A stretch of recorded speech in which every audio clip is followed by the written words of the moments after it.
Every week, IELTS examiners rate hundreds of essays, and every week they see the same mistakes that pull good essays down. It honestly hurts to see good students lose points because of those fixable mistakes. So, here are the top 10 tips you wish you knew before you took your IELTS writing test.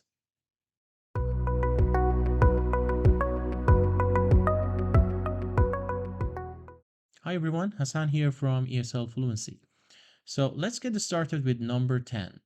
After reading the first paragraph, examiners can usually tell what the band score will be, and this rarely changes by the time they get to the end of the essay.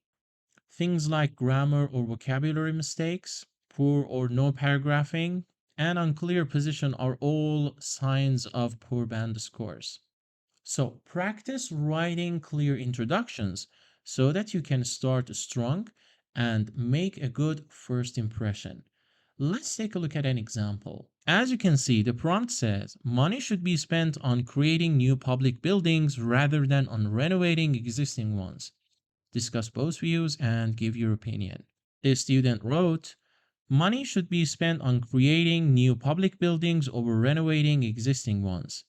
In this essay, I will argument, wrong word choice, my stance with regards to this statement, which I partially disagree with. The idea of creating public buildings instead of renovating old ones should not be more important. As you can see, the writer has copied the prompt. So paraphrasing is poor. We can see grammatical mistakes and there is no clear position, all leading to a lower band score. Of course, examiners will read it all before making their decision, but as I said, starting strong also matters for a high band score. Tip number 9. Include numbers in IELTS Academic Writing Task 1. Too often, test takers leave out important figures from the diagram, or they try to get clever and cause the examiner to do the math. Don't do this. Include important figures clearly from the chart in your report. Let's take a look at an example. Here is a sentence written by a test taker. In the year 2011, the number of shops that opened was higher, but the next year this figure dropped by about 5,000. As you can see, the writer has mentioned the degree of change without telling us where the actual numbers are. 5,000 from where to where? It's better to mention either the first or last number with the degree of change. Here is the example. In the year 2011, the number of shops that opened was higher at just under 9,000. But the next year, this figure dropped by about 5,000 shops. Number 8. Be sure to include all the main trends in your overview. And I'm not just talking about the highest or lowest, the biggest, the smallest. As you can see, you also need to include any important increasing or decreasing trends. If it's a process, be sure to include the number of steps, the beginning, the end, and any important information briefly. For a map, be sure to be clear about what changed and what didn't. We will talk about task 1 in detail in another video soon, but as you can see, in short, your overview needs to make a rough picture of the entire diagram for someone who hasn't seen it. Number 7. No extra information, speculations, or any opinions in IELTS Academic Writing Task 1. It's not an essay or a chatty article, it's just a report. So you should only report what you can see and nothing else. Any relevant information is going to negatively impact your task achievement score. As you can see, there have been additions like a playground, concert hall, a cafe, and some other things. You might want to say that the visitors can now have a happier experience in this park. Maybe, but do the maps say anything about that? No, then you can't include that in your report. Number 6. In IELTS general training writing letters, You need to address all the bullet points completely. Don't miss any plurals. For example, if the prompt says talk about problems, you need to include at least two problems. Or if the prompt says when and where, you need to talk about both of them. Missing any of these details is going to limit your task achievement to a maximum band 5. Hey guys, we're halfway there. If you find these tips useful, don't forget to hit like and click subscribe for more videos like this. It really helps us continue sharing information that will help you get the score you desire. Number 5, be sure to understand and address all parts of the prompt completely.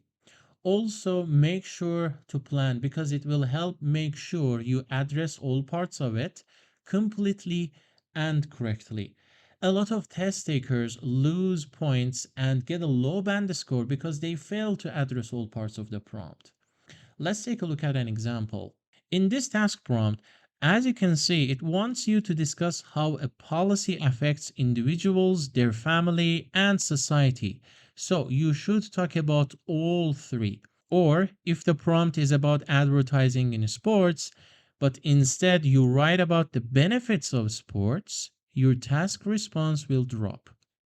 To help make sure you don't make a mistake here, it's important and recommended to plan your essay before you begin to write. This can save you a lot of time and heartache when you begin to write and will also keep you on topic. To help you understand idea generation and planning, I'll put down the link to a video in which I discuss both of them. You can find it in the description area. Number 4, don't write in all capital letters.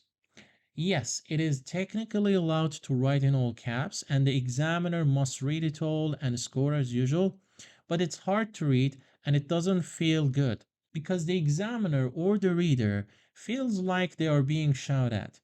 This does not put the reader in a good mood, and you want your examiner to be in a good mood, right? Plus, it is hard to read a text that is written in all capital letters. When you want to review your essay at the end, it'll slow you down. Number 3, no bullet points, numbering, or subheadings in IELTS writing. Including these will limit your task achievement or task response for formatting. As you can see in the band descriptors, they drop your score to a maximum band 5 and can also affect your cohesion and coherence. Use words to connect your ideas, not symbols. This also includes using symbols like hyphen, em dash, semicolon, and ampersand. Once or twice is okay, but more than that will negatively affect your cohesion and coherence.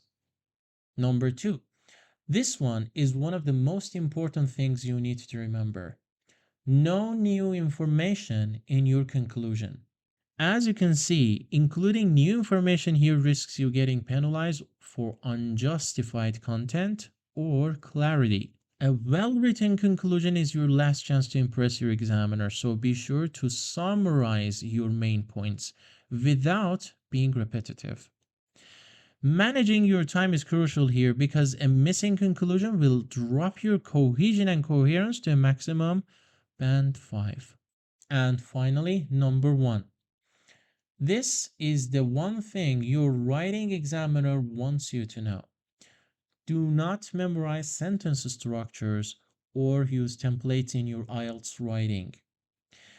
Examiners rate hundreds of tasks a week and they see the same templates over and over.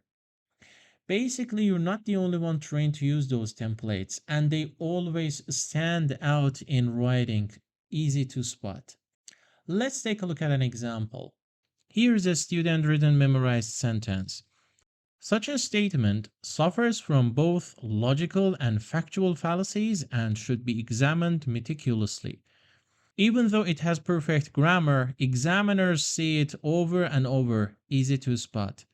Using this type of formulaic memorized language can seriously hurt your lexical resource rating and throws off the flow of your essay. So there you have it.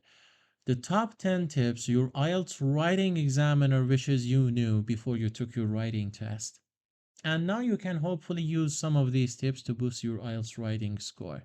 If you'd like help evaluating your IELTS writing tasks, or if you're looking for a more comprehensive approach to improving your writing skills and IELTS writing band score, take a look at the links in the description. I'd be happy to work with you to improve your writing score and get you to your desired band score. Also, our next video is going to be about the top 10 tips your IELTS speaking examiner wishes you knew before you took your test. As soon as it's ready, I'll put the link up here. Thank you for watching everyone and happy writing. See you in the next one.